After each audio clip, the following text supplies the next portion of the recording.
태어나서 처음으로 계약서를 써보는 분들이 있습니다. 사회초년생이거나 처음으로 독립해서 나오는 젊은 분들의 경우인데요. 사회초년생 또는 독립을 꿈꾸는 청년분들이 계약 전 꼭 알아야 할 계약 진행 과정을 정리해봤습니다.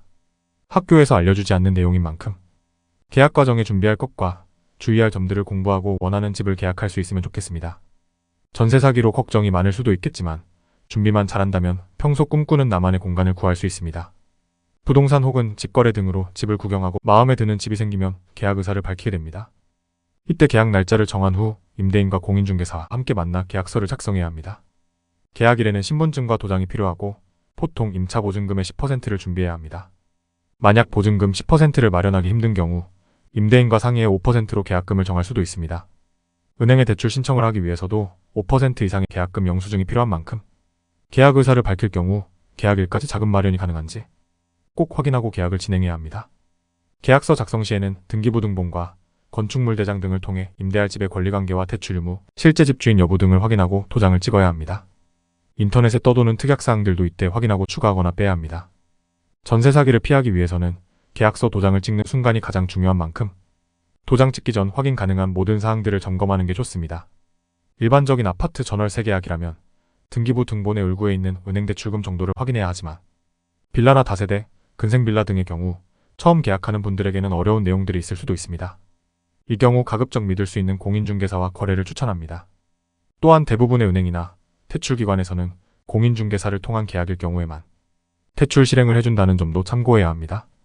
계약금을 임대인 계좌로 이체하고 영수증을 받으면 이름과 주소, 전화번호 등이 정확한지 계약서를 한 번 더 확인합니다. 계약이 끝나면 계약서와 확인설명서, 공제증서, 영수증, 등기부등본과 건축물 대장 등의 서류들이 모두 있는지 체크합니다. 평일 낮 시간 계약을 했다면 곧바로 주소지 주민센터에 방문해 확정일자를 받고 임대차 신고를 합니다. 보증금 대출을 받는다면 이때 은행 등에서 요구하는 서류들을 모두 준비하면 좋습니다. 보통 대출기관에서 잔금일 한 달 전 서류를 받는 만큼 이 부분도 확인을 해두면 좋겠네요. 계약 후에는 이사업체를 정하고 잔금일에 맞춰 이사 준비를 합니다. 새로 이사가는 집에 가스와 수도 이전이 필요한 경우 미리 이전 신청을 해두면 좋습니다. 잔금일에는 보통 오전에 공인중개사 사무실에서 잔금을 정산합니다. 임대인과 만나 잔금 정산을 하면 가장 좋지만 잔금액이 적거나 먼 곳에 거주하는 임대인이라면 못 오는 경우도 있습니다. 이 경우 전화통화 등을 통해 잔금 입금 확인을 해야 합니다. 잔금을 정산해야 이삿집을 집에 넣을 수 있는 만큼 미리 은행 이체 한도를 증액해두는 등 잔금 일정이 꼬이지 않게 준비해야 합니다. 대출을 신청했다면 은행에서 확인 후 임대인에게 대출금이 입금됩니다. 이렇게 임대보증금 이체가 모두 마무리되면 열쇠나 비밀번호, 옵션 관련 물품들을 전달받고 이사를 진행하면 됩니다. 만약 전세보증보험에 가입했다면 이사가 진행되는 동안 주민센터에 방문해 전입신고를 꼭 해야 합니다. 기존에 임차인이 살고 있던 집이라면 이전 임차인이 내야 하는 관리비나 공과금 등이 모두 정산됐는지도 확인해야 합니다. 가장 기본적인 계약 후 이사까지의 과정을 살펴봤습니다.